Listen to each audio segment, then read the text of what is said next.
When you think of Photoshop, you think of still images. What I'd like to talk about today is how to create GIF animations in Photoshop using simple frame-based animation. So first off, we have to make sure that the timeline is active down here. So we go up to the word window and we go down to where it says timeline. And if we check that off, notice that this option comes up and we're going to create a frame-based animation. So I'm just going to simply click that. It gives us our first frame, which is what we have on this image here. So the next step is to actually create some of the layers. Now, if I wanted to have this tide come in, simulate the tide coming in, for example, on this background layer, I'm going to take the object selection tool, and I'm going to click on the ocean part. I'm going to copy that. I'm going to create another layer, and I'm going to paste it in there. So now we have just the water, and then we have the frame with the water and the beach.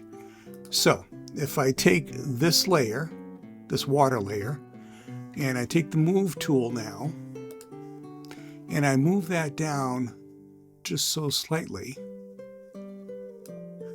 what we're going to have, it'll look like the water is moving in. So I can take this right now, frame one is right here. I'm going to click the add button here, and that's going to give us another frame. And on this one, I'm going to make sure that layer one is selected.